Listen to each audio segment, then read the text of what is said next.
मेरा नाम है दिलीप कुमार। आज मैं आपको घुमाने के लिए लेकर आया नालंदा विश्वविद्यालय। जहाँ दोस्तों दुनिया भर में विश्व प्रसिद्ध ऐसा विश्वविद्यालय जहाँ पे दुनिया भर के लोग यहाँ पे पढ़ने के लिए आते थे।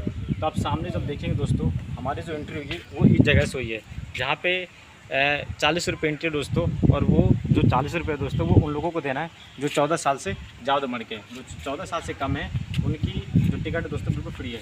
तो जब वहाँ से एंट्री मारेंगे तब ये इस गेट से आप अंदर जाएंगे। देखिए छोटा सा गेट देख रहे हैं, ठीक है, बहुत चौड़ा है दोस्तों। तो यहाँ से आपको अंदर जाना है, उसके बाद आप खंडर का नज़ारा यहाँ पे देख सकते हैं। चलिए दोस्तों मेरे साथ बने रहिए, आगे बढ़ते हैं। तो जब आप इस तरीके से अंदर जाएंगे तो आपको ऐसा नज़ारा देखने को मिलेगा।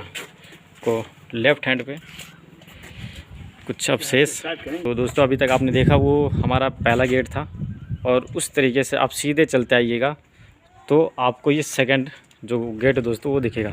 तो इस तरीके से दो दरवाजे हैं जिसके अंदर से आपको जाना, ठीक है। तो जैसे आप अंदर आएंगे तो आपको बहुत ही सुंदर, बहुत ही शानदार नज़ारा देखने को मिलेगा। इस साइड आप देखेंगे फूल वगैरह यहाँ पे, ठीक है, इसको डेकोरेट किया गया है, ठीक है। और इधर भी देखेंगे तो अच्छा डेकोरेशन उन्होंने किया है। तो आप देखेंगे, चलिए बने रहते हैं। तो यहाँ पे एंट्री मारते आपको दो रास्ते मिलेंगे, एक लेफ़्ट साइड और दूसरा राइट साइड। तो जैसे आप थोड़ा नज़दीक की तरफ जाएंगे तो आपको यहाँ का पूरा नज़ारा दोस्तों व्यू दिखाई देगा कि किस तरीके से अलग अलग जो कक्ष है दोस्तों यहाँ पे बने हैं। यानी कि ये जो कक्ष है दोस्तों, ठीक है, ये आप गूगल मैप पे अगर नालंदा खंडर नाम से सर्च करेंगे तो आपको ऐसे मैप दिखाई देगा। मतलब कहने का ये दोस्तों कि जो नालंदा खंडर जो है वो इसी तरीके से बनाया गया है, इसकी डिज़ाइनिंग बिल्कुल सेम टू सेम ऐसे ही है, ठीक है। तो चलिए बढ़ते हैं आगे, ठीक है। अब हम लेफ़्ट हैंड की तरफ चलना शुरू कर रहे हैं, और ये देखिए दोस्तों, ठीक है। तो इसके बारे में पूरा इतिहास और इसकी वर्तमान स्थिति सभी की चीज़ के बारे में आपको विस्तार से जानकारी दी जाएगी। इन्फॉर्मेशन के साथ साथ कुछ इंटरटेन भी देखने को मिलेगी। चलिए अब इसको बिल्कुल बारीकी से और नज़दीक से इसका अध्ययन करते हैं, इस खंडर के बारे में। तो जैसे कि आप जब इस गलियारे की तरफ अंदर की साइड आएंगे तो आप इस दीवार को देखिए, ठीक है। इसकी चौड़ाई जो दोस्तों काफ़ी ज़्यादा है, यानी कि एक ट्रक के बराबर, यानी कि एक ट्रक इस पर चढ़ा सकते हैं, इतनी इसकी दोस्तों मोटाई है। मतलब आप सोच सकते हैं कि कितना मजबूती के साथ इसको बनाया गया था। और इसकी जो स्थापना दोस्तों गुप्त वंश के जो एक राजा हुए सम्राट हुए जिनका नाम था, ठीक है, कुमारगुप्त, उन्होंने ही इस विश्वविद्यालय की जो संरचना है वो तैयार करी और उसको बनवाया, और 450 ईस्वी में, ठीक है, इसकी स्थापना की गई थी, ठीक है दोस्तों। लेकिन धीरे धीरे जैसे हम आगे बढ़ेंगे, ठीक है, तो आपको ये भी पता चलेगा कि आज इसकी जर्जर हालत किस लिए, किस स्थिति में आज ये। अब देखिए इसकी दीवारों को देखिए, ये बिल्कुल ब्लैक कलर की हो चुकी है, यानी कि काले हो गई है, ठीक है, काली स्थिति है दोस्तों, ठीक है। इधर आप देखेंगे, इधर भी काला नहीं है, लेकिन हाँ ये दीवार को देख के ऐसा लगता है कि हाँ इसकी मरम्मत की बहुत ज़्यादा इसको ज़रूरत है। तो सवाल ये उठता है कि काले क्यों है, ठीक है, क्या रीज़न रहा, ठीक है, और ये क्यों अपना अस्तित्व ये आज होती जा रही है। तो देखिए इसके पीछे कई रीज़न है दोस्तों। आप ये देखेंगे तो कुछ कमरे आपको दिखाई देंगे जहाँ पे जो विद्यार्थी अध्ययन करने के लिए आते थे, ठीक है। तो कुल विद्यार्थियों की संख्या में बताऊँ दोस्तों तो 10,000 इसमें विद्यार्थी पढ़ा करते थे, और 2,700 जो लोग हैं दोस्तों वो शिक्षक यहाँ पे आते थे। इसके पीछे एक इंटरेस्टिंग कहानी है इसके विध्वंस के पीछे, तो भी हम धीरे धीरे एक्सप्लोर करेंगे और आपको विस्तार से जानकारी देंगे। तो बस मेरे साथ बने रहिए, ठीक है। तो चलिए आज मैं उन कमरों की तरफ आपको लेके चलता हूँ जहाँ पे विद्यार्थी अध्ययन करते थे। चलिए, तो मैं चाहूँगा कि कैमरामैन को थोड़ा अंदर की तरफ दिखाएं इनको, ठीक है। तो जैसे आप अंदर की साइड आएंगे तो इस गेट के बाद देखेंगे दोस्तों तो गेट की चौड़ाई बहुत ज़्यादा है, ठीक है ना। और यहाँ पे, ठीक है, अंदर की साइड आएँ तो जब आएंगे अंदर की साइड दोस्तों तो बस आपको इतने ही, ठीक है, 12 गज के आसपास आपको दिखाई देगा, ठीक है। तो एक विद्यार्थी यहाँ पे एक बार, मतलब एक विद्यार्थी के लिए सेपरेट था दोस्तों जहाँ पे अपना अध्ययन कर सकते थे।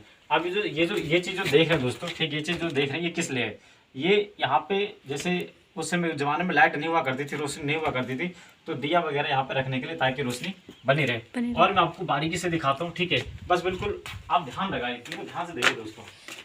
यहाँ पे भी इन्होंने इस तरीके से किया है, ठीक है। तो यहाँ पे भी ये उजाला करने के लिए इन्होंने ऐसा बनाया है, ठीक है, ताकि इनको अध्ययन में किसी प्रकार कोई परेशानी या दिक्कत ना हो, ठीक है। तो बहुत ही सेपरेट है और बिल्कुल शांति है। बौद्ध लोगों का एक ये कह सकते दोस्तों शांति स्थल भी कह सकते हैं इसे, ठीक है। ऐसे ऐसे एक कमरे नहीं है दोस्तों, लगातार कमरों की संख्या बहुत ज़्यादा है, क्योंकि यहाँ पे 10,000 बच्चों की मैं बात करूँ दोस्तों तो यहाँ पे आवासीय योजना थी, ठीक है।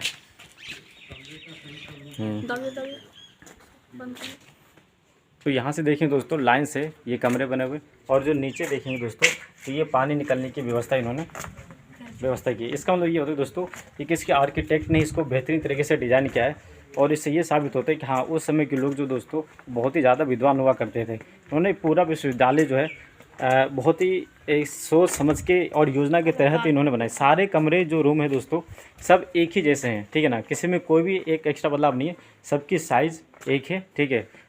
तो हर एक कमरों की जो साइज़ एक है। लेकिन यहाँ पे देखिए दोस्तों, ये काला कलर यहाँ पे भी है, इसके पीछे भी राज है जो आपको बताया जाएगा, वो तब जब आप वीडियो के साथ बने रहेंगे।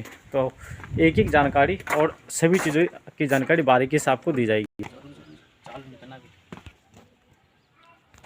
ठीक है दोस्तों, सबसे ज़रूरी चीज़ें जो अब मैं आपको बताने जा रहा हूँ, इस विश्वविद्यालय से जुड़ी हुई चीज़ें जो बहुत ही ज़्यादा रोचक है, ठीक है।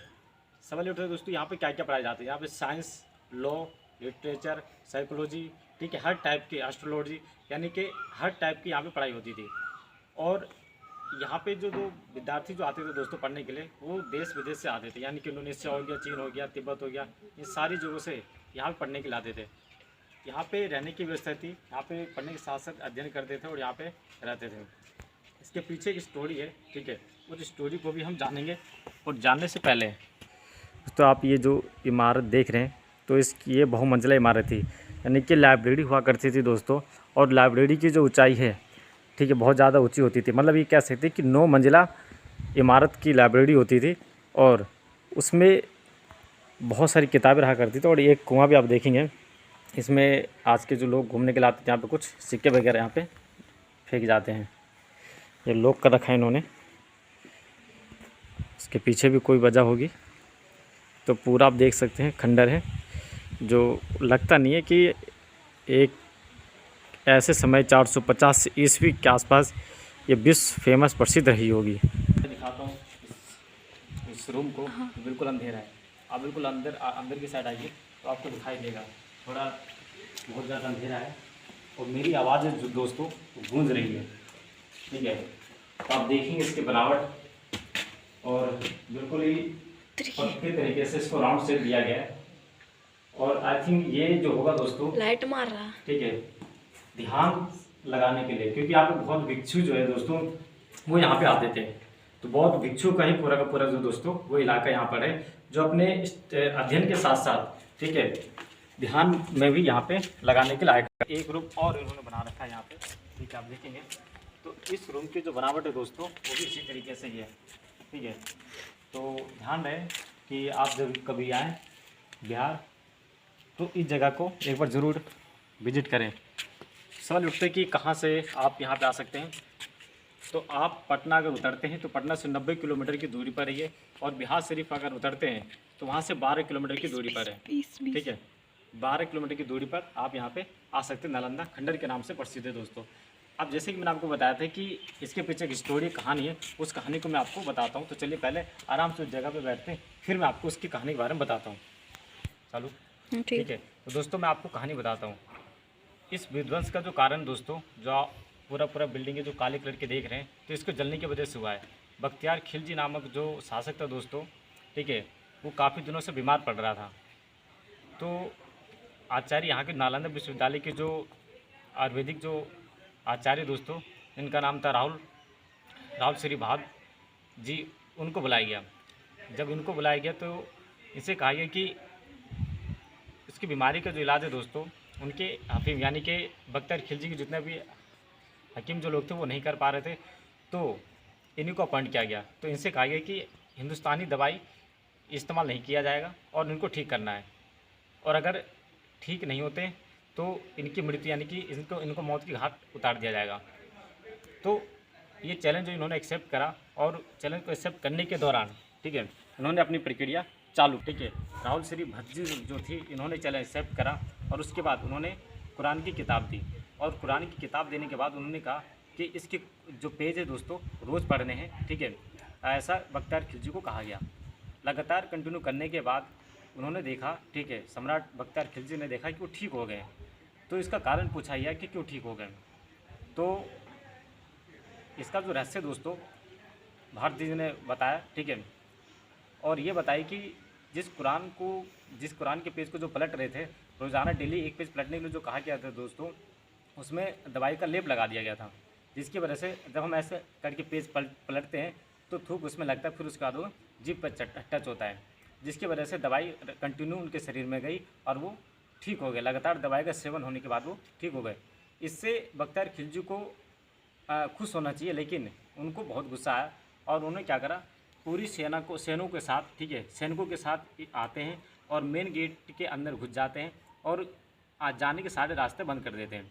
उसके बाद यहाँ पर जितने भी निहत्थे जो बौद्ध भिक्षु हैं दोस्तों वो, और जितने आचार्य जो थे वो, ठीक है, उन सबको कत्लेआम सरेआम बिल्कुल नरसंहार कर दिया जाता है।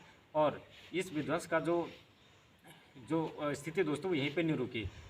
उन्होंने क्या किया, ठीक है, बख्तियार खिलजी ने जो लाइब्रेरी जो थी दोस्तों, ठीक है, उसको उन्होंने जला दिया और वो इतनी भयानक तरीके से जलाई गई दोस्तों, इतनी बर्बर तरीके से इसकी जो स्थिति जो बनाई गई दोस्तों, इसका जो मेन कारण है वो बख्तियार खिलजी है दोस्तों, ठीक है, जिसकी स्थापना कुमार गुप्त के द्वारा किया गया था, मैंने आपको बता दिया था, ठीक है। तो उस लाइब्रेरी की जो जलने की जो मेहनत है दोस्तों, वो 3 महीने तक लगातार कंटिन्यू वो जलती रही थी, इतनी ज़्यादा किताबें रहा करती थी। तो सोचिए कि उस समय में ये विश्व प्रसिद्ध विश्वविद्यालय थी दोस्तों, अगर वो आज तक अगर सही कंडीशन में रहती तो बिहार की स्थिति कहाँ से कहाँ होती दोस्तों।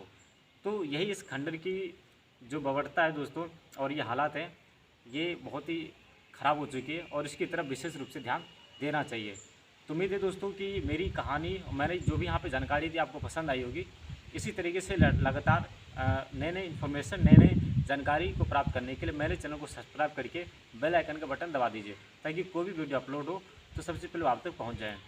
अगर आपको कोई भी सजेशन या कोई भी सुझाव देना है तो नीचे कमेंट बॉक्स दिए गए हैं, उस कमेंट बॉक्स में आप हमें सजेशन या कोई भी सुझाव दे सकते हैं, ठीक है।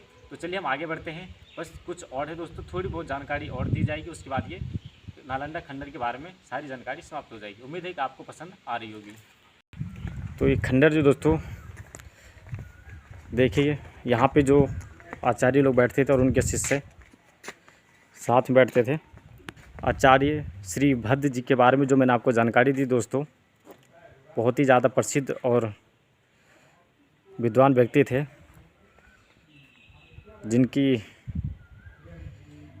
स्थिति जो दोस्तों बहुत ही दयनीय हुई, जो कि एक निंदनीय कार्य है बख्तियार खिलजी के द्वारा किया गया। तो अब हम बाहर की तरफ निकल रहे हैं। बिल्कुल एक तरफ दीवारें ऊंची ऊंची और दूसरी तरफ कमरे। तो जैसा कि मैंने आपको बताया था कि दीवारें काले क्यों हैं, वो यही कारण है दोस्तों, क्योंकि जब इसको जलाया गया था तो इसकी जो लपटें हैं और जो आग है दोस्तों, वो 3 महीने तक बुझी ही नहीं थी, जिसकी वजह से ये दीवारें दोस्तों काली प्रतीत होती है और जिसका रंग अभी तक नहीं गया है, अभी भी काली की काली है। इलाका देख रहे हैं, ठीक है, ये बहुत से जुड़ी हुई चीज़ें हैं। तो मैं आपको थोड़ा नज़दीक से दिखाने की कोशिश करता हूँ, तब इसके चिन्ह जो है दोस्तों वो देख सकते हैं कि गौतम बुद्ध के जो मूर्तियाँ दोस्तों वो आपको देखने को मिलेगी। तो इससे ये साबित होता है कि हाँ, मतलब बुद्ध के जो शिष्य जो थे दोस्तों, जिनको भिक्षु भी कहा जाता है, वो यहाँ पे अध्ययन के लिए रहते थे और दुनिया में शांति और अमन का प्रतीक ये देते थे दोस्तों।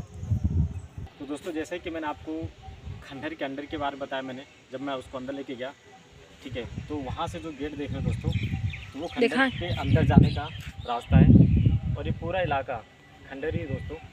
और आप इसके अंदर नहीं जा सकते, मतलब ये बैरिकेडिंग की गई है, जहाँ से आप अंदर नहीं जा सकते, दूर से आप देख सकते हैं, ठीक है। और इसके दूसरी तरफ जब देखेंगे दोस्तों तो पार्क वगैरह बने हुए हैं और हर एक पार्क के बीच में ये बैठक स्थल बनाया गया है, यानी कि यहाँ पे यहाँ पे गुरु शिष्य यहाँ पे बैठते थे, चर्चाएँ होती थी, ठीक है।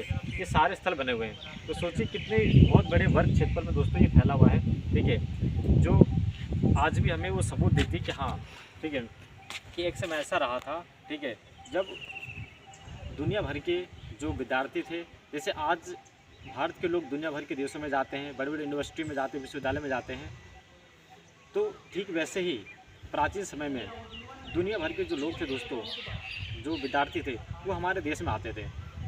तो ये खूबी थी विश्वविद्यालय की, जहाँ पे हर टाइप्स के, ठीक है, लोग आते थे। अमीर गरीब को भेदभाव यहाँ पर नहीं माना जाता था, ठीक है, और शालीनता के साथ, ठीक है, लोग यहाँ पर अध्ययन करते थे। तो उम्मीद है कि आपको ये वीडियो पसंद आई दोस्तों। फिर मिलते हैं अगले वीडियो में, तब तक के लिए आप अपना ध्यान रखिएगा। ओके, नमस्ते एंड बाय।